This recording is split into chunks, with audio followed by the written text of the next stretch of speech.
দিয়েই অনুভব করো প্রেম লক্ষণ, প্রেমের সংজ্ঞা, প্রেম কিরূপ। এটা ছাড়া আমরা খুব শব্দ চয়ন দিয়ে, শব্দের গভীরতা দিয়ে বুঝতে পারবো না। অনন্য মমতা বিষ্ণু বলেছেন বটে, বা ধ্বংসের বহু কারণ সত্ত্বেও যা ধ্বংসশীল নয় তাকে বলে প্রেম। এভাবে কঠিন শব্দ দিয়ে না বুঝে প্রেমের আকারটা দেখে নেই।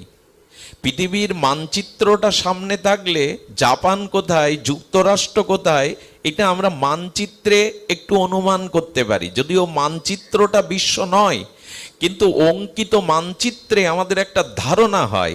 তেমনি গোপীদের জীবন দর্শনের, গোপীদের কৃষ্ণ প্রেম সমর্পিত জীবন দেখলে বোঝা যায় এটাই প্রেমের আকার, এটাই প্রেম। তো এই জন্য ঝুড়িটা তুলতে গিয়ে বলছে, ঝুড়ি তোলাই আমার কাজ।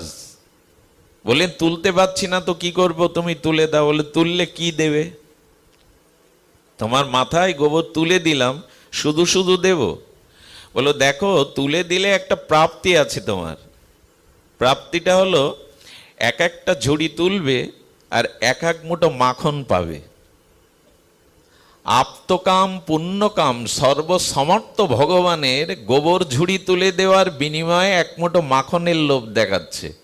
প্রেম ভগবানকে কেমন বিবশ করে, প্রেম ভগবানকে কোথায় নামায়, প্রেম ভগবানকে ভক্তের কিভাবে অধীন করে, অহং ভক্ত পরাধীন, এই শব্দের শাস্ত্রের যথার্থ অর্থ গোপীরাজ জগৎকে চোখে আঙুল দিয়ে দেখাচ্ছেন। দেখো, আপ্তকাম পুণ্যকাম সরট বিভু চৈতন্যময় সর্বশক্তিমান তত্ত্ব রসিকেন্দ্র মৌলি, রসিক শেখর গোবিন্দ এক মুঠো মাখনের জন্য গোবর ঝুড়ি তুলে দিচ্ছে। প্রেম তাকে কিভাবে বশ করতে পারে।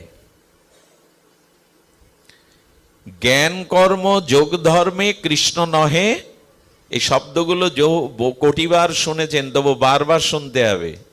এগুলো শুনতে শুনতে যদি আমাদের হৃদয়ে একটা রেখা পড়ে, জ্ঞান কর্ম যোগ ধর্মে কৃষ্ণ নহে, কৃষ্ণকে বশ করা যাবে না এতে।